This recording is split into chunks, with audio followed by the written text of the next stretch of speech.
Rádio Cultura, a mais livre de todas.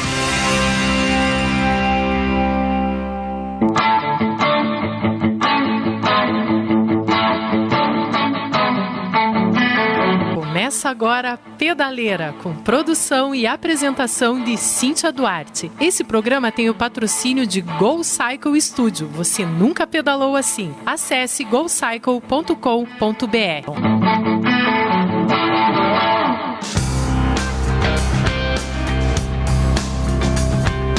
Pedaleira no ar, eu sou Cíntia Duarte, você fica conosco até às 18 horas. O Pedaleira é um programa exclusivamente esportivo, produzido e apresentado por mim. Eu que fui ciclista profissional, campeã paranaense brasileira, e hoje eu trabalho promovendo a cultura do ciclismo e a qualidade de vida através do esporte. Você pode acompanhar e participar do nosso programa ao vivo pelo Facebook da Rádio Cultura de Curitiba. A história do ciclismo contada e homenageada através de seus campeões. Da atual geração, nós vamos até a geração de 1950, com a participação especial do mestre, o maior técnico de ciclismo do Brasil, Adir Romeu. Teremos convidados ao vivo aqui no estúdio e convidados também com participações remotas. Teremos, está estimado aí, mais de 30 participações. Muitos campeões desde a década de 50. Então, para mim é uma honra apresentar a partir de agora os Gerações do Ciclismo. Confere aí a nossa vinheta. Gerações do Ciclismo, a história do ciclismo contada pelos campeões de 6 gerações. Apresentação Cíntia Duarte, com participação especial de Adir Romeu. Patrocínio Go Cycle Studio, apoio cultural Bike Shop Barigui, seu mais novo centro de ciclismo em Curitiba, e Mauro Ribeiro Esportes. E hoje, muito especial demais, gente, onde eu tenho a honra e o privilégio de receber aqui no estúdio um ciclista que, além de ter trazido um título mundial para nós, fez história, uma história única para nós brasileiros no Tour de France de 1991. Ele é um orgulho para nós curitibanos, paranaenses e brasileiros. Mauro Ribeiro, seja muito bem-vindo. Obrigada, estou honrada com a sua presença. Eu que agradeço. Que legal. Bacana. E quase que a gente acertou aí o dia do programa, no dia da sua grande conquista, o 14 de julho, hoje é 15, que também é um dia de muita comemoração para os franceses. Para quem não sabe, a gente está falando aí da Revolução Francesa, a queda da Bastilha e o fim do regime absolutista, que foi no dia 14 de julho. Só para a gente falar um pouquinho da história, a Bastilha é uma fortaleza parisiense que foi usada como prisão estatal na França desde o século 17 e 18. Ela mantinha principalmente prisioneiros políticos que contestavam o poder absoluto do rei. Os franceses celebram a queda da Bastilha, ocorrida no dia 14 de julho de 1789, como um marco da Revolução Francesa, que levou ao fim do regime absolutista. E ali, logo em seguida, em agosto, era lançada a Declaração dos Direitos do Homem e do Cidadão. E foi nesse dia tão especial, comemorativo para os franceses, que essa festa e esse orgulho foi também para nós brasileiros, onde o Mauro Ribeiro, aqui do meu lado, no alto do pódio do Tour de France, vencendo a etapa de número 9, fazendo história aí desde então, 29 anos, hein, Mauro? Passaram, né? Parece que foi ontem. Parece. Não parece que foi ontem. A gente vive sempre essa nostalgia. A gente não envelhece, né? Eu acho que o esporte deixa esse legado e a gente não vê, o tempo passa, mas a história fica. Isso é legal. E Mauro, esse evento foi realmente o auge da tua carreira? Vamos falar um pouquinho de como começou essa tua carreira? Quando que começou? Eu acho que com certeza seria a vitória mais expressiva pela identidade que o Tour de France sempre representou e cada vez está representando mais, né? Com, eu acho, a globalização, o interesse do brasileiro, independente que ele que ele seja ciclista ou não ciclista, a modalidade Tour de France é conhecida, agora virou um cartão postal mais forte ainda do que já era antes. Mas a minha carreira, eu acho que teve momentos muito bacanas. O fato de eu passar profissional, eu acho que foi uma conquista enorme. A gente está falando numa época que a gente estava saindo de uma ditadura, né? Eu era um garoto, a gente tinha dificuldade de ter o material, era um ciclismo paixão, era um ciclismo realmente de amizade, de família, né? Eu acho assim uma coisa muito que está acontecendo hoje, né? Mas eu vejo assim no lado do ciclo esportivo, né? Do lado de lazer, de qualidade de vida. Verdade, é isso que a gente vê hoje, né? Esses grupos exatamente, que se formam que não são... Mas são unidos. Né? Que não são para a competição em si. Exatamente. Então, assim, da mesma forma, na época a gente tinha um objetivo que era essa escola de correr de bicicleta, sonhar com aquilo que acontecia lá fora. E eu tive a oportunidade eu acredito assim que era muito interessante esse lado de começar numa época muito bacana do esporte paranaense no ciclismo. Nós tínhamos um grupo muito assim de nível por igual, né? Nós tínhamos 10, 12 atletas que faziam parte da seleção brasileira da categoria de base, e depois essa mesma equipe se tornou adulta e a gente conquistou vários títulos, né, para o Brasil junto com essa galera, né? Então eu vejo assim que era um ciclismo realmente paixão, e eu acho que na minha sequência o Campeonato do Mundo, claro que foi o que foi muito precoce, porque se a gente vê em 3 anos de ciclismo eu conquistei todos os títulos. Pois é verdade, isso aí até todo mundo comenta essa tua... Foi muito rápido, e com isso me deu a oportunidade de fazer um estágio na Europa, e logo em seguida eu também tive resultados muito expressivos que me deu a oportunidade de passar profissional. Então é uma grande vitória também, né? Porque era um sonho realizado, né? O fato só de ter a licença profissional especial já era pronto, uma conquista. Já era uma conquista, quer dizer, você já estava dentro do grupo. E claro que depois veio o lado mais realista, né? Que é fácil de sair e muito difícil de ficar ali dentro. Então essa seria uma pergunta que eu tenho para te fazer um pouco mais para frente. Você lembra dos nomes dessa equipe, desses 12? Alguns assim? Sim, o Paulo Jamur, o Antônio Carlos Silvestre, o próprio agora me fugiu o nome aqui, já vai vir. De que época que é? A gente está falando de 81, 82. Né? Porque esse programa aqui, além de homenagear, falar da sua história, homenagear toda essa geração de 1980. Com certeza. Tinha o Ipujuca, o Mazarão, os Ferraros, né? Eles eram acho que um pouquinho mais velho, 1 ou 2 anos mais velho, 3 anos no máximo. Então tinha um grupo muito bacana, e eu lembro que eu entrei dentro dessa família em 81, em 80, né? 80, Você começou aqui em que ano exatamente? A minha primeira competição não federado, meu primeiro contato com um grupo, um pelotãozinho que você coloquei um número, né, para pedalar, eu lembro, é o número 36. Olha só, que legal. De tênis, né? Short de... Pedaleira, aquela pedaleira? Não. Nada. Era simplesmente de short, calçãozinho daquele... o calção de futebol, uma camiseta e o número nas costas. Foi na Avenida Batel, num evento da federação na época, em 79,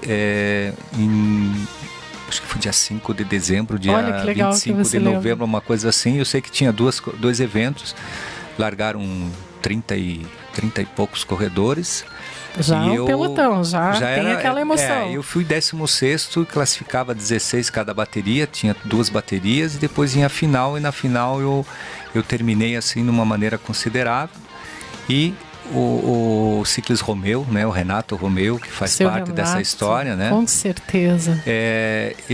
Eu fui pedir para ele como funcionava. Ele falou: você vem aqui no dia 5 de janeiro, né, de 1980, que era um sábado, às 2 horas da tarde, E eu cheguei lá e até ele olhou para mim, ele falou, você veio? Eu falei, não, eu vim, claro, vim, né, tô aqui. E começou a minha história, e foi uma paixão muito, eu acho assim, que eu me dediquei uma carreira de quase 27 anos. Quem que te inspirou? Quem que te motivou? De onde você teve a primeira ideia da bicicleta? Tinha alguém na tua região? Sim, não? Meu vizinho, que até hoje, não mais, mas ele, né, ele da família dos Trevisanos, aí do restaurante Cascatinha. Aham.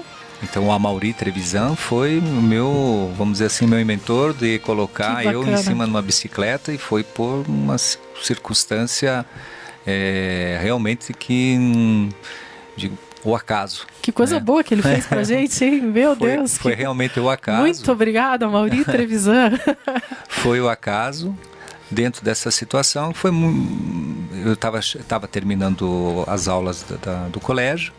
Eu lembro que eu desci no ponto de ônibus, ele estava andando de bicicleta na frente do restaurante. Já com uma bicicleta de estrada, aquela bicicleta diferente. O pai dele tinha trazido da Itália uma bicicleta italiana, na época, uma coisa muito, né, era muito bacana, um troço muito diferente, tudo novinho, tudo diferenciado. E você tinha que bicicleta na época, eu não lembra? Tinha bicicleta. Ah, você não tinha bicicleta? Não, eu andava de skate, eu era o garotinho que estava querendo se achar. Futebol não era minha, eu digo assim, tentei jogar. É difícil pra gente a bola. Mas não era uma coisa que eu me sentia bem. E foi o acaso mesmo, porque eu falei, nossa, que bicicleta bonita, acabei de receber e tal. E o irmão mais velho chegou, o Arnaldo, e falou, poxa, vamos correr, domingo eu vou correr também, vamos brincar lá. Mas eu falei, não tem nem bicicleta. Daí o Amaury falou, não, eu empresto a minha. Não essa, né, claro. Ele falou, aquela que eu tenho, que eu estava usando. Ah, que E eu bacana. lembro que daí o irmão dele correu a primeira bateria. E eu fiz a segunda bateria, eles baixaram o selim, aquela coisa de improvisada, mas que vale tudo, né? O importante era estar ali no ambiente, e eu achei muito interessante. E eu diria que a abelha me picou ali, e daí para diante a gente começou a fazer uma ligação muito forte, já éramos amigos, né? E ao modo que eu fui campeão mundial com a equipe do Cascatinha, né? Olha só que era o restaurante Cascatinha, que apoiava junto com a comunidade ali de Santa Felicidade. Para quem não sabe, esse restaurante Cascatinha, nós temos um bairro aqui em Curitiba, que ele é um bairro da cultura italiana, muito famoso, um ponto turístico, e o restaurante Cascatinha tem esse nome porque ele tem uma cascata. Exato. Ele tem uma cascata. Ali o bairro, né, que se chama Cascatinha por causa dessa antiga pedreira, né, que tem o rio, e que formou essa cascata, né? Depois que foi desativada, e o bairro se chama Cascatinha, o restaurante Cascatinha, eu fui campeão mundial com as cores da equipe da Cascatinha. E quem que era o técnico nessa época, lembra? Dirigente, técnico? A gente tinha a equipe, ela tinha um técnico, o meu pai fez parte, né? Meu falecido pai fez parte do projeto como, vamos dizer assim, organizador administrativo. Tinha o meu tio também que fazia parte. Nós tínhamos o técnico, era o Marcos, eu não estou lembrado o sobrenome dele, que até se tornou depois presidente da federação e tudo mais.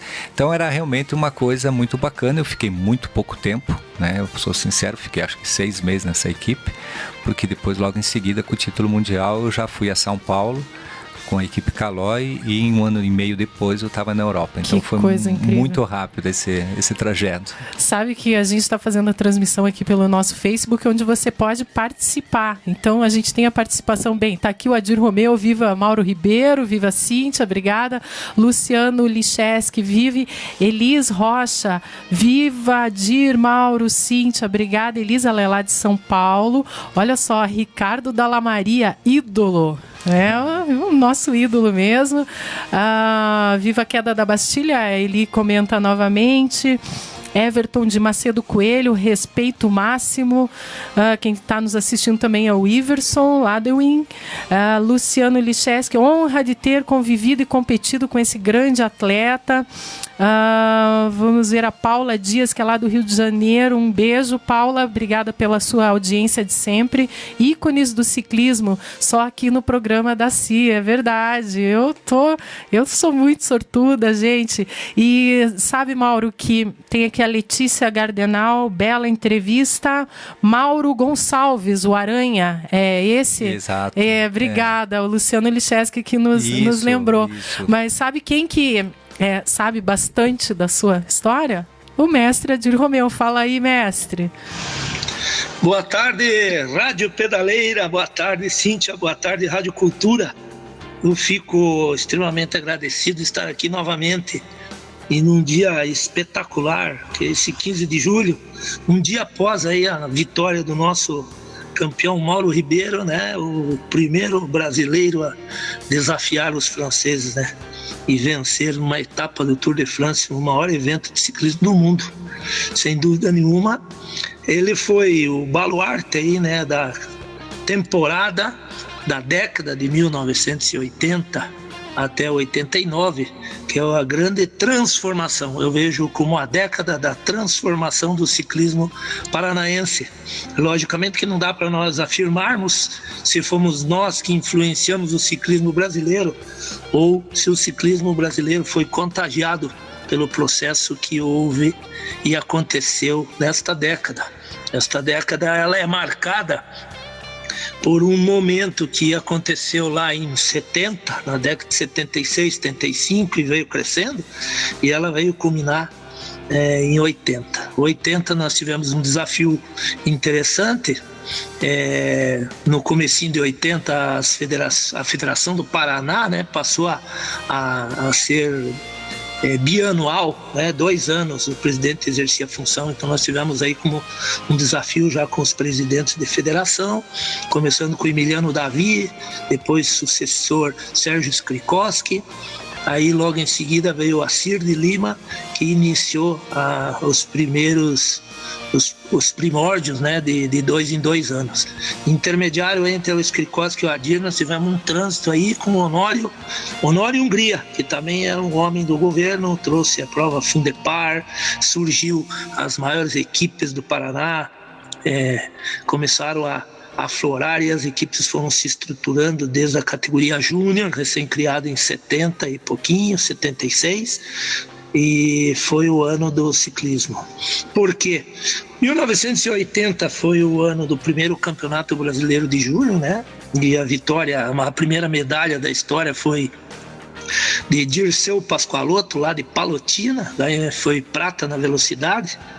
E logo em seguida, 81, nós não tivemos mais o Campeonato Brasileiro de Júnior. Ele retornou em 82 e o Mauro Ribeiro foi o destaque da seleção de 82, ganhou a estrada, ganhou a perseguição individual, ganhou revezamento por equipe 4x4 junto com Sérgio Grassi, Sandeman, Licheski, Paulo Jamur e Maurício Werneck, né? O presidente era o Emiliano Davi, o técnico era Adolfo Bartz, eu era o carregador de banana, como se diz na gíria, né? Auxiliar deles ali. Então foi o destaque do ciclismo paranaense, começou nesse período. E rapidinho aí para a gente dar essa sequência de finalização, Brasileiro de Junho em 80, como eu falei, aí 82, Mauro Ribeiro campeão mundial de júnior, né? Em julho, dia 19 de julho, no dia do seu aniversário. E aí o ciclismo paranaense brasileiro tomou um rumo totalmente diferente. Logo em seguida, em 83, surgiu o BMX, né, o famoso bicicross, tinha a pista do Parque Barigui. Logo mais à frente, no início de 84, a bicicleta tomou outro caminho também, alcançou o espaço fazendo parte do triatlon, 84, primeiro triatlon do Paraná. E mais à frente, 87, 88, 89, os brasileiros de júnior, o Paraná também fez frente aí a vários títulos, né? Nós chegamos a ter em 100 medalhas, 50 medalhas eram de paranaenses. Então esse foi o grande desfecho do ciclismo na década de 80. Ela dá para falar mais 3 dias e 3 noites aqui. Então seja bem-vindo, Mauro Ribeiro, hoje é teu dia, né? Hoje é o nosso dia, o dia do ciclismo. Um abraço, felicidades a todos aí. Ô, coisa boa, hein? Um grande amigo, né? Um oi, Adir. Estamos aqui pensando em você, né? Estamos juntos. Para mim, ele me acompanhou e me acompanha, né? Ele foi uma pessoa importante, né? Ele sabe disso. Dentro da minha carreira, ele me ensinou muita coisa, muita mesmo. Depois, junto com o Iverson, da Advic, também, né? A gente trabalhou muito, a gente tinha uma situação que quando eu passei profissional, foram eles, né? Cada um com a sua filosofia de trabalho, que me ajudaram a avançar lá dentro desse mundo profissional. E às vezes, quando a gente conversa, eu falo que se tivesse que começar hoje, começaria com eles outra vez. Olha só. Realmente eles na época já tinham uma visão muito apurada de tudo, né? Eu acho que quando você tem uma pessoa que, mesmo que as coisas não sejam da maneira correta, mas você vê que tem uma energia positiva. Não sejam ideais as coisas. Eu digo assim, o cenário não seja perfeito. Não seja perfeito, mas aquela energia positiva, dizer que a coisa que a gente está fazendo vai dar certo, realmente é muito gratificante. Então, assim, dentro da minha carreira, eu tenho guardado até hoje todos os trabalhos que a gente fez de treinamento, de horas, de conversa, de brincadeira, justamente de ajuste, de conversar, eu explicar para ele que eu estava com dificuldade aqui e ali, e ele fazendo toda aquela relação, mais o Iverson fazendo um trabalho de musculação, eu fui corrigindo esse histórico de deficiência para minha, vamos dizer assim, para aquela minha parte muito rápida de entrar no ciclismo profissional, sem um histórico muito de quilometragem, de história mesmo de ciclismo, né? Muito curta. E ele teve um custo, né? Eu digo assim, você pula algumas classes, sim, né, de aula, paga algum preço. Algum momento você vai se encontrar em situação de que precisa ser ajustado. Então, a gente vai chamar um break rapidinho, galera, não saiam daí, depois eu vou ler aqui, temos várias participações, mas a gente já volta, é bem rapidinho, não saiam daí. Você está ouvindo Pedaleira com Cíntia Duarte. Rádio Cultura, a mais livre de todas.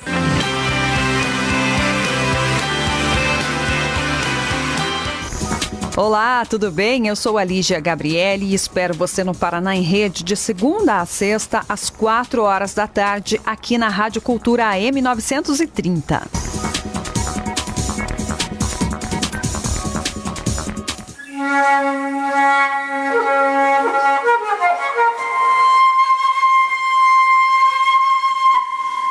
Cultura é tudo aquilo que luta contra a barbárie. Cultura é tudo aquilo que luta contra a barbárie. Cultura é tudo aquilo que luta contra a barbárie. Cultura é tudo aquilo que luta contra a barbárie. Cultura 930, a rádio mais livre de todas.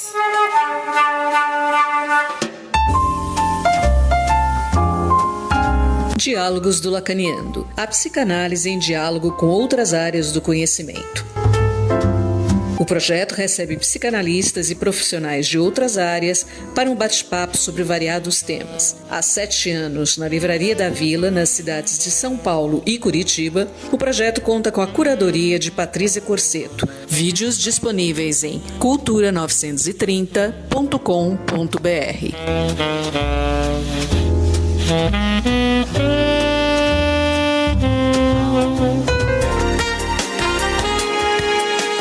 Você está ouvindo Rádio Cultura 930 AM.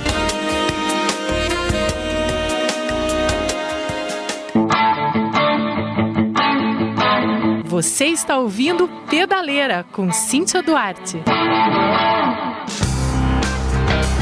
Estamos de volta e antes que eu me esqueça, porque eu me pego num papo aqui, já estava no intervalo, a gente não para de falar, antes que eu me esqueça, tem sorteio comemorativo a essa nossa série Gerações do Ciclismo. Para participar é só entrar lá no Instagram, seguir o perfil C-Bike e Mauro Ribeiro Esportes, achar o post lá no meu feed do sorteio desse programa, porque todo programa a gente está fazendo sorteio, então acha o programa Geração 1980, aí tem as instruções lá para você seguir e tem uma senha secreta que eu vou dar agora.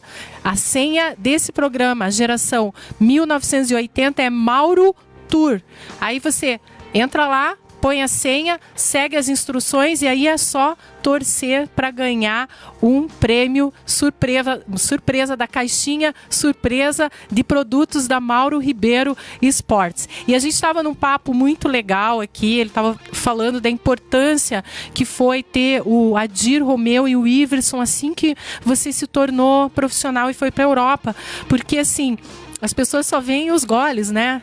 Só vê você lá com o braço erguido, mas não sabe da dificuldade toda. Você, antes do intervalo, você estava falando de como você teve que pagar um preço por você ter se tornado profissional com um tempo, uma bagagem pequena, você de repente já estava profissional lá na Europa. Exato, você se encontra numa situação de carga de trabalho, de um nível técnico muito mais apurado.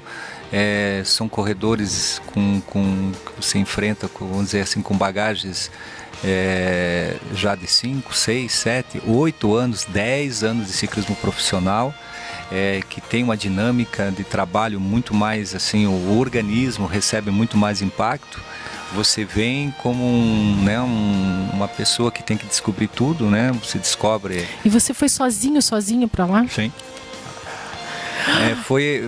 Você foi direto para a França? Fui para a França. Quantos anos você tinha, Mauro? 19. 19 anos. Falava francês? Mais ou menos. Mais ou menos. Tinha que se enrolar, né? Enrolava. E como é que foi? Assim, qual que foi a tua maior dificuldade, não na questão técnica, não na questão de competição de pelotão? A cultura, que eu vejo que é uma grande dificuldade, aceitação, teve preconceito, como é que foi? Eu não diria um preconceito, existe um catálogo. A gente tem esse catálogo, todo mundo tem um catálogo, né? Todos os países carregam isso. A gente é sul-americano, made in Brasil. Tá. Então, para não dizer se tem ou não tem, claro que tem uma coisa que você é um estrangeiro dentro de um país onde a cultura é diferente, que te vejam diferente, né? Então, o primeiro contato foi acharem que eu tinha o perfil de colombiano, que a gente tinha, né?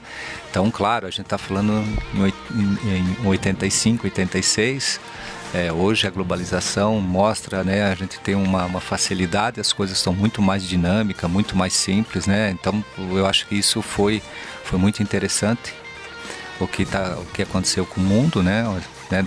De um ponto de vista, claro que Sim. hoje a gente está enfrentando algumas coisas não, por hoje, causa disso, não, né? Não. Exclui esse momento que a gente está passando aqui. Então, assim, dentro dessa a escola de você entender o porquê que o francês vai na montanha, o porquê que ele tem uma distância, porque ele diz senhor e senhora, porque eu levei 6 meses para tomar uma Coca-Cola depois de um treino com um colega de trabalho, são coisas de... São desafios diários. Com certeza. Além de você trabalha... Eu ficava super feliz quando estava em competição, porque para mim era um tédio ficar sozinho. Então você começa a entender que você realmente... se você está com dor de cabeça...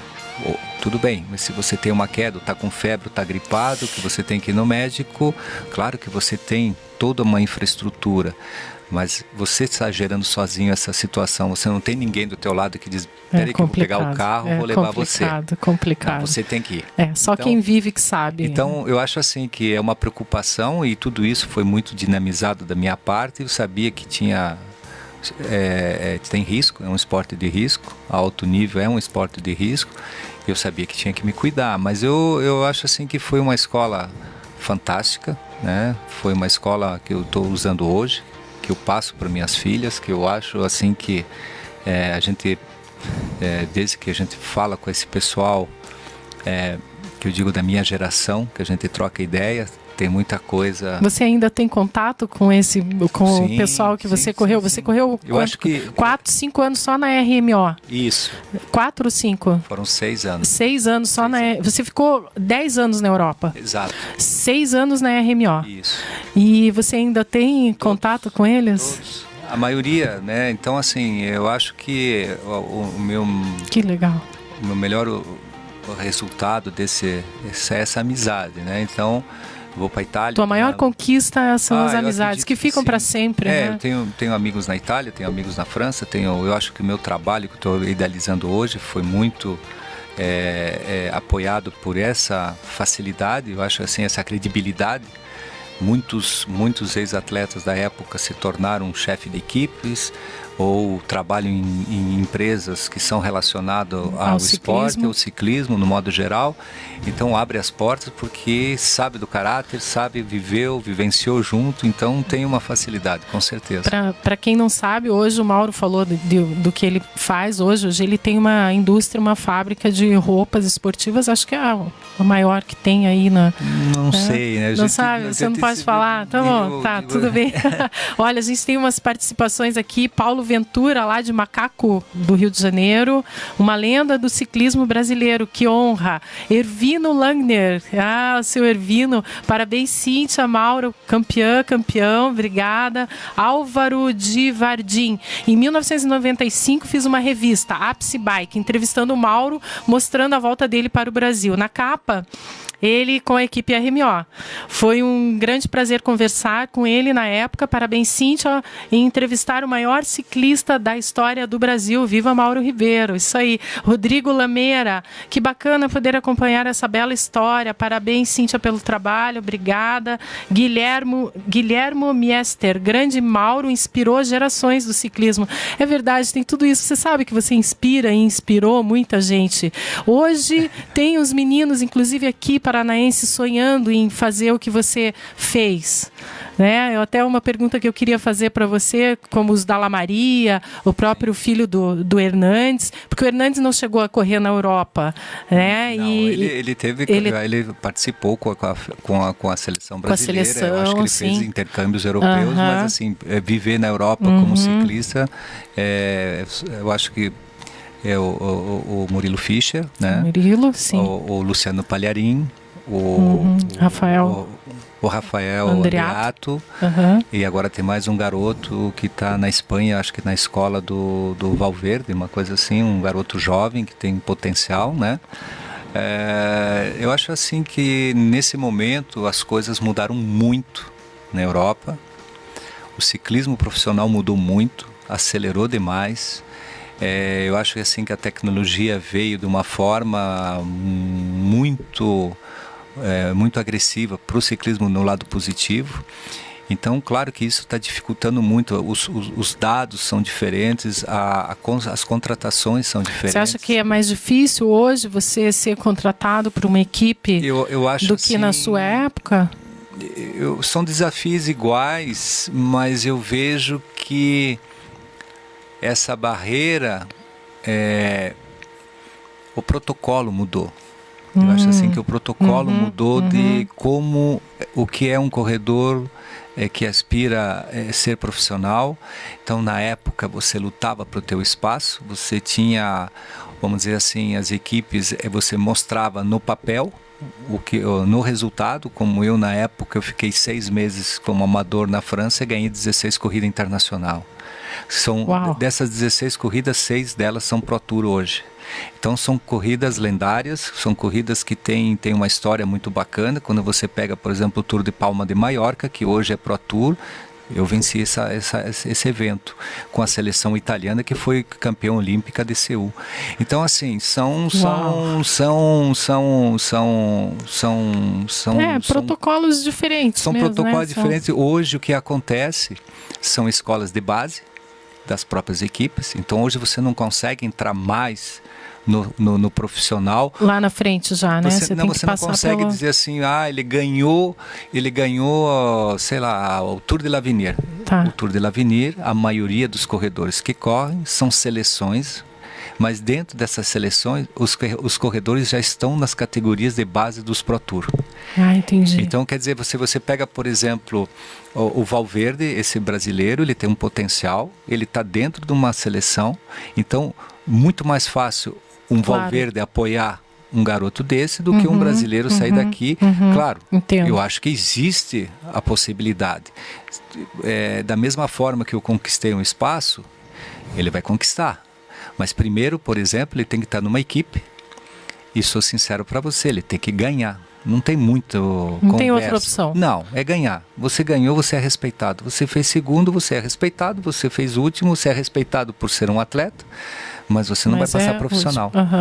Agora, geralmente, o que vai acontecer é você vai fazer bons resultados e vai ser convidado para trabalhar um ano, porque hoje é muito mais psicológico do que a capacitação física, porque hoje eles têm instrumentos de informação que sabe até onde vai e até onde ele pode ir dentro das categorias de esforço. Antes era só pelos resultados. Era o feeling, era a personalidade, a percepção do... Exatamente. Hoje você tem números, dados, potencial, capacidade de evolução, já sabe se ele vai ser um corredor de alta montanha, se ele vai correr de temperatura baixa, se a moral dele não é muito boa, eles não vão contratar porque sabe que é uma pessoa sensível e que não vai suportar a carga de estar sendo pressionado. Então tem vários... Hoje a maior preocupação é essa. Eu sempre falo que o ciclismo não é só você fazer força, né? Você tem que ter uma força mental, né? Você tem que ser muito forte mentalmente também. Eu acho assim, quando você faz um esporte que tem coletividade, por mais que seja um esporte individual, então a equipe profissional normalmente são em média de 30 corredores. Nessa geração, eu já participei dessa geração com 30 corredores, né? A geração que a gente fala moderna. É bastante gente. Só que são 9 que correm. São então 9. Já começa ali, né? Então você já começa ali. A competição já começa ali internamente. Você compete com você mesmo para estar bem. Você compete com o teu colega de trabalho para conseguir o lugar dele. E depois você compete contra os outros. Então, digo assim, é um autoquestionamento diário, de perseverança, de saber que às vezes você vai trabalhar 20 dias fazendo 1.300, 1.400 quilômetros em 10 dias de bicicleta, para você se preparar, e no dia que você vai para a prova você fica doente porque você teve uma sobrecarga de fatiga e você tem que colocar em questão e dizer, não, essa não deu, a próxima vai dar. E além de escutar o técnico dizer, bom, mas o tempo passa e se não tiver resultado, não tem contrato no final do ano. Ele é cruel. Ele é super cruel. É cruel. Eu estava vendo aqui, você foi para lá em 1986, quando você começou a correr, você correu 3 provas. Aí depois 87,5, 88,7, aí 89,5, 1990, 8 e em 1991, que foi quando você ganhou a etapa número 9 do Tour de France, você correu 15. E além das clássicas todas que você correu o Tour, a Vuelta, a Espanha, a Paris-Nice com as suas 7 etapas, né?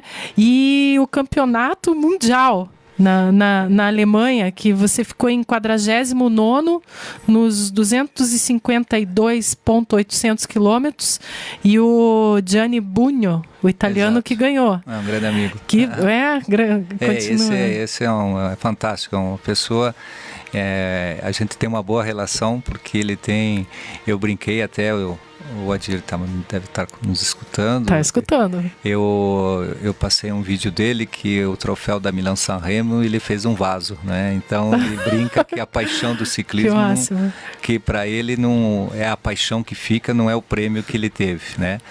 E nesse ano, em média, um corredor profissional hoje dessa nova geração corre entre 70 e 80 dias de competição, porque o nível, existe um trabalho, hoje tem um método mais sofisticado de apuração, onde você leva o atleta de maneira diferente. Na época era o feeling, então eu comecei no primeiro ano a fazer 60 competições no total, né?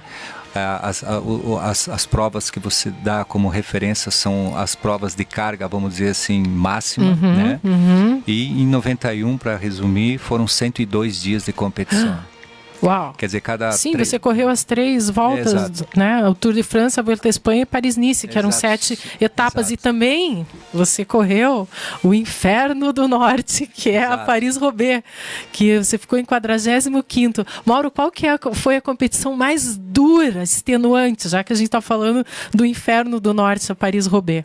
Então, como eu acho assim que o ciclismo, isso são palavras do Miguel Indurain, que na época foi quem ganhou o Tour em 1991, quando você ganhou a etapa. Foi o primeiro Tour de France que se tornou um ícone, né? Que eles chamam ele de príncipe, o príncipe das Astúrias, né? Por causa da reverência como físico e como capacidade. Ele fez uma geração, 5 Tour de France, 3 Giro de Itália, campeão olímpico, enfim. E ele falava que o ciclismo são muito mais de dias difíceis do que bons. Isso é uma coisa... Isso ninguém mostra. Isso a Globo não mostra. Então, assim, dentro dessa lógica, com certeza, quando você está bem, é fácil. Se você me perguntar, o Tour de France foi difícil? Não, porque eu andei super bem. Estava bem, você... Eu estava assim, eu acho assim, o auge da minha carreira. Ela coincidiu nessas 3 semanas. Eu tive essa vitória, eu fiz terceiro numa outra etapa. Porque... Eu quase venci uma outra etapa, faltando quase 400 metros para chegar, eles recuperaram o pelotão. E terminei entre os 50, sei lá, não lembro, 47º no geral, que é uma coisa, até hoje, também a melhor classificação do Tour de France. Tá, digo assim, entre os 50 no Tour de France, já tem que ter você já chega em média 1h30 na frente de todo mundo, né? E você me enrolou, não falou qual que era a próxima a competição, a corrida mais dura, mas peraí, vai falar, mas primeiro vamos pro intervalinho bem rapidinho aí, Marcão. Já voltamos, galera, não saiam daí. Você está ouvindo Pedaleira com Cíntia Duarte. Eu sou o Felipe Ito e toco blues, estou aqui na Rádio Cultura 930 AM. Olá, tudo bem? Eu sou a Lígia Gabriele e espero você no Paraná em Rede de segunda a sexta, às 4 horas da tarde, aqui na Rádio Cultura AM 930. Olá, ouvintes. Estamos passando por um momento crítico devido à pandemia do coronavírus. Precisamos ficar isolados em casa. Mas muitos de vocês podem estar se perguntando, é necessário mesmo essa preocupação toda? Preciso mesmo ficar em casa? A resposta é sim. A principal função do isolamento é tentarmos frear essa transmissão rápida deste vírus entre as pessoas. Lembrando que muitos têm o coronavírus, mas não apresentam sintomas. Isso dá uma falsa impressão de estar a salvo ou protegido. A taxa de letalidade, ou seja, quanto das pessoas que têm o coronavírus e têm a chance de morrer, é entre 2% a 3% no geral, mas nos idosos é até 14%. Por isso temos que ter todo esse cuidado. Por mais quantas pessoas estiverem infectadas, consequentemente aumentará o número de pessoas que morrem. E não podemos esquecer também que quanto mais pessoas ficarem doentes, mais necessidade delas ir para o hospital, mais necessário ter leitos de UTI, e nenhum país está preparado para isso. Talvez você olhe o valor da porcentagem entre 2% e 3% e pense que ela é pequena, mas lembre, quando afetar você e alguém na sua família, esse valor chegará a 100%.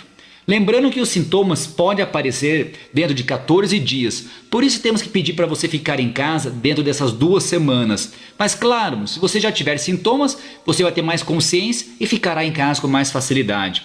Não esquecer de lavar as mãos com água e sabão por pelo menos 15 segundos em toda a mão, na palma, no dorso, entre os dedos, embaixo das unhas, principalmente as mulheres que têm unhas compridas. Use álcool em gel logo em seguida.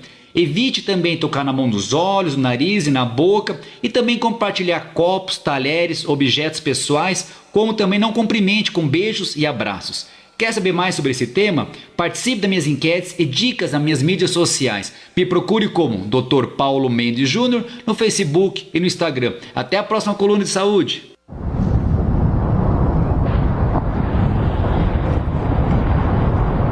Se sou oco, sou também bordas e lascas, repiques de contradições. Esse vazio que coa barulhos, se na minha pele toca, faça um som que vibra lá dentro e volta. Por dentro sou tambor, sou surdo. Carnaval. Wagner Hengel. Você está ouvindo Pedaleira com Cíntia Duarte. Estamos de volta e eu vou lembrar novamente vocês que tem sorteio lá no nosso Instagram. Assim que acabar o programa eu vou postar no feed @CYBike. A gente está fazendo sorteios da Mauro Ribeiro Esportes, uma caixinha hoje, em especial esse sorteio muito mais especial do que todos os outros, porque estamos com Mauro Ribeiro aqui no nosso estúdio ao vivo. Então depois é só chegar lá no feed do meu Instagram @cbike, seguir todas as instruções e colocar a senha secretíssima que eu vou falar agora, Mauro Tour, e aí é só torcer e participar. E a gente estava numa discussão aqui, né, Mauro, falando, eu perguntei para ele, poxa, imagine ganhar um tour. Ele falou, é mais uma etapa. Como é que você falou? Hoje você aproveita muito mais desse feito que você fez do que antes, né? Porque assim, se tem alguém aí dizendo, e sempre tem alguém, né, com uma sem noção dizendo ou pensando, ele teve sorte, né? É uma etapa de pequena distância, né? Ou nesse mesmo tour, você falou que 7 dias depois você ficou em terceiro lugar no 15º estágio, que eram de 235 quilômetros, e você terminou o tour, eu vi que estavam discutindo aqui na nossa live do Facebook, que você terminou o tour em 47º, né? Então, dentre os 158... 205, acho que foram 158 que terminaram. 205 largaram. Então já começa aí o negócio, né? Não, mas eu acho assim, que um resumo para dizer o que é o Tour de France, eu acho que a importância, né? O que é o Tour de France? O Tour de France são 22 equipes, 23 equipes que são selecionadas para o Tour de France. São 45 competições em média geral antes do Tour de France. É uma seleção dentro da seleção e só fica a seleção principal. Você estava falando, na sua época eram 30. Exato. E só 9 competiam no Só Tour. 9, agora são 8. Então assim, já estar na lista para largar o Tour de France quer dizer, no mínimo, que você é o melhor do melhor dos outros que ficaram em casa. Exatamente. Isso na tua equipe. Na tua equipe. E assim, vai que alguém que está nos escutando aqui, que nem o nosso sonoplasta, sabe o que é o Tour de France? Sabe o que a gente está falando? A gente está falando do maior evento esportivo do mundo. Maior por quê? Porque ele Não, você não vai, não quero te desanimar, mas você não pode participar do Tour de France. Ele são 21 dias, né? 3.000 e quase 400 quilômetros. São 12 milhões. Olha a grandiosidade disso. São 12 milhões de torcedores durante esses 21 dias, 6 horas e meia de tempo da presença dessas pessoas na rua, porque eles vão para a rua, eles param. A França para, as cidades param, né? Em comparação com a Copa do Mundo, a gente falou 12 milhões de torcedores durante esses 21 dias. Na Copa do Mundo são 3 milhões de torcedores, né? Em média são 660 cidades. São aí 198 ciclistas, 30 países representados. Isso, agora eles diminuíram por uma questão de segurança. São 198. 300 membros de staff, 660 quilômetros aí, 21 etapas. A publicidade, são 170 veículos, 600 pessoas envolvidas só na publicidade, 1.450 leitos reservados para a equipe da organização e para as equipes, né? Então veja, 10 médicos, uma enfermeira anestesista, 6 ambulâncias, 2 carros, um caminhão de raio-x. Então veja, ele é transmitido para 190 países. São 90 horas de programa ao vivo, 3,5 bilhões de telespectadores. Então, veja, ganhar uma etapa de um negócio desse, por favor, né, Mauro? Eu lembro que você me contou, né, uma vez que assim que você voltou para o Brasil, que foi em 1990 e... Não, Quando que foi que você voltou? 98. Veio uma repórter de uma revista francesa. Sim. E saiu com você pela cidade e ela ficou assustada como que as pessoas não paravam você na rua. Mas é uma coisa, eu acho assim que são momentos, como a gente fala, né? São uma situação,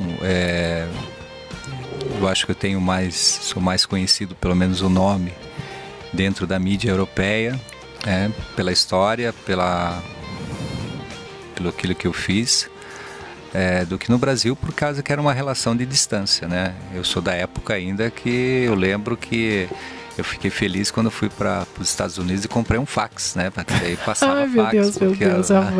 Porque fazer carta tinha que receber todos os dias. Hoje você tem o Instagram, você tem... Nossa, hoje não tem. Hoje você não pode olhar para o lado, que já todo mundo já sabe que você olhou.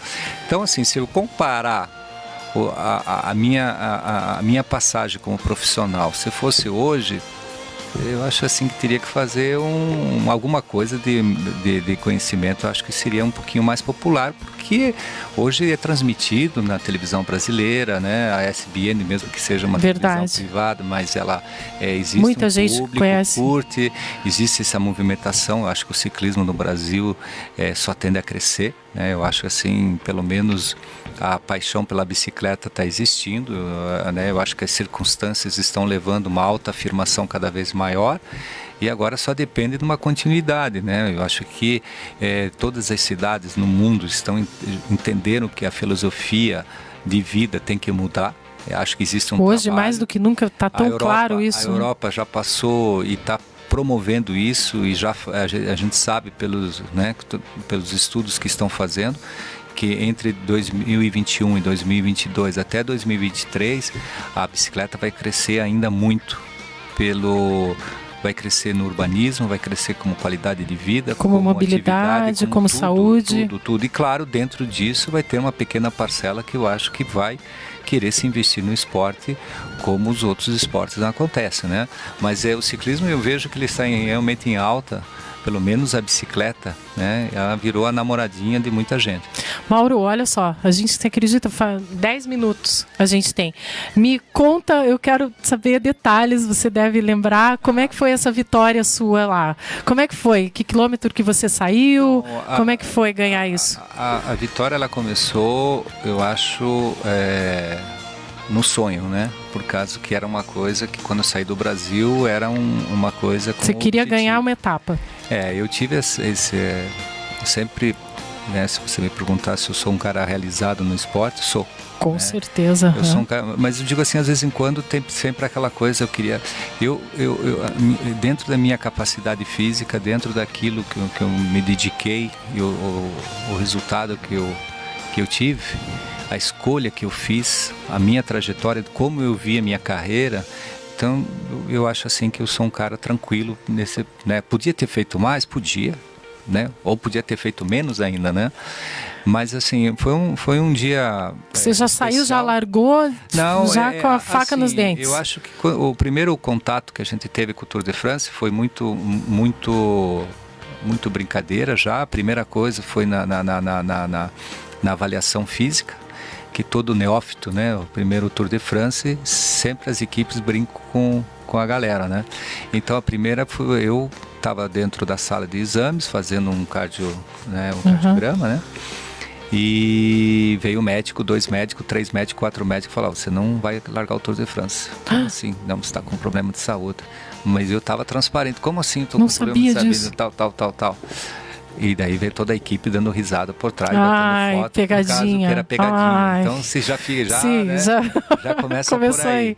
Aí o primeiro café, antes no final da tarde, eu estava com o Henrique Caritou tomando um café, e o Henrique Caritou, um francês, vencedor da Volta da Espanha, 2 vezes campeão francês, estava com a camisa de campeão francês. E olhou para mim e falou: pronto? Eu falei: sempre pronto, né? Então ele falou: então aqui é diferente. Então ele falou assim: o Tour de France é diferente, mesmo para quem... Ele falou: é a 14ª vez que eu vou largar o Tour de France, e eu posso dizer para você que meu coração sempre acelera. E ele falou: é difícil de estar na frente, E se você tiver a oportunidade de estar na frente, não perca essa oportunidade. Então esse já foi o primeiro ticket de informação que a gente teve sobre o que é o Tour de France. E aí largou, você foi para frente. E aí a etapa foi o primeiro dia, foi a primeira etapa difícil, complicada, né? Segundo dia, complicado, daí até o líder da equipe, o Charles Motet, que ele era o número 1 mundial naquele momento, perguntou para mim como é que eu tava. Eu falei, cara, eu tô apavorado. Ele falou, não se preocupe porque eu também tô. Porque o ritmo é muito. Ele falou, mas isso vai se encaixando, e realmente se encaixa, né? As coisas vão ser, vai se encaixando. E no quarto dia, quinto dia, no sexto dia comecei a ver que eu tinha uma mobilidade muito mais fácil do que nos primeiros dias, e foi indo. Daí no sétimo dia eu tive essa oportunidade de quase vencer a etapa. Estava super bem, nós estávamos escapados em 4. Tanto que o diretor de prova veio à nossa altura e falou, a vitória é entre vocês 4. Só que os últimos quilômetros era muito favorável ao pelotão, e o pelotão andava a 75 km por hora, a gente não conseguiu. 400 metros da chegada, a gente viu a chegada e o pelotão encostou. Bom, claro, a velocidade é muito superior, a gente não teve o que fazer. Então já demonstrou que eu estava...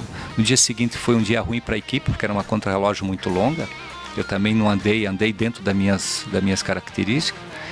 E daí veio a bronca na noite, dizendo, poxa, a gente está fora do contexto, a equipe ela não investiu para isso, a gente era a segunda melhor equipe do mundo, né? Por isso que eu digo, quando as pessoas falam que é fácil ganhar uma etapa do Tour, mas quando você está na segunda melhor equipe do mundo, para estar ali já precisa já foi bem difícil. Então assim, daí veio a etapa de contrarrelógio, a gente não foi bem. Depois no dia seguinte veio a grande vitória, que tinha que ser tudo ou nada, e encaixou. Que hora que você pensou? Porque assim, quando a gente vai ganhar uma competição, você pensa, meu Deus, naqueles milésimos de segundo ganhei, como é que foi isso? Assim, no primeiro momento, quando lançou a corrida, porque foi um sprint, eles vieram corrida, foi muito rápido. Eu lembro que faltando 7 km para a chegada, é o último momento que você pode ter. Na época não tinha o rádio, né? Olha, bem diferente também. Era muito diferente, então as equipes tinham autorização de chegar perto. Quando chegou perto, o meu técnico ele perguntou, o que você está vendo? Eu falei, vou ter que atacar antes porque não vai dar tempo. E aí foi o que aconteceu. Eu ataquei e daí eu consegui nos últimos 300 metros ficar mais ou menos uns 25 metros de vantagem, né? Que a câmera dá um desfoque. E eu dei tudo que eu tinha. Então, às vezes, porque o pessoal olhava para... Por que você olhava para trás? Eu falei, porque eu estava a 63 km por hora e eu queria saber o que eu tinha que fazer para ir mais rápido, porque eu vi que eles estavam chegando. Mas foi maravilhoso, foi muito legal. Mauro, você acredita? A gente já está no finalzinho do nosso programa. Eu não posso levar bronca aqui, não posso entregar o programa. Mas fica uma próxima oportunidade. Eu tenho mais uma participação do Adir. Infelizmente, eu não vou conseguir colocar, mas eu vou colocar isso daí nas minhas redes, porque ele faz um comentário muito legal sobre você. Eu acho que vale a pena a gente ver. Eu vou colocar aqui. Da parte dele, eu sei que ele tem um carinho muito grande. Ele é muito especial. Eu quero te agradecer imensamente por você ter vindo aqui, mesmo a gente, né, nessa pandemia. É complicado. Tem muitas participações aqui. Se você tiver oportunidade de dar uma olhadinha no Facebook, tem a Rosane Kirsch lá, que eu acho que você deve ter inspirado. Ela está lá na Itália, foi uma corredora profissional também, ganhou o Tour de France feminino, muito legal. E é isso. Quero te agradecer por você estar aqui, quero te agradecer por você estar apoiando a nossa série Gerações do Ciclismo aí, com essa premiação. E a gente já estamos chegando no final. Se quiser falar alguma coisa, é todo seu. Cíntia, eu acho assim, o trabalho que você está fazendo é fantástico. Eu acho que lembrar a história, nossa história, né, que eu acho que faço parte dessa história, e ordenar e organizar esse trabalho de segurança desse momento que o ciclismo está vivendo, eu acho isso fantástico. Continue. Então tá bom, muito obrigada. Você faz parte da minha história, eu lembro todas as broncas que você me deu quando você voltou da Europa. Você me ensinou, eu lembro até hoje, muita coisa. Galera, muito obrigada pela sua audiência, sem vocês também nada é possível. Obrigada aos nossos patrocinadores, e quarta-feira a gente tem mais Gerações do Ciclismo. Valeu, obrigada!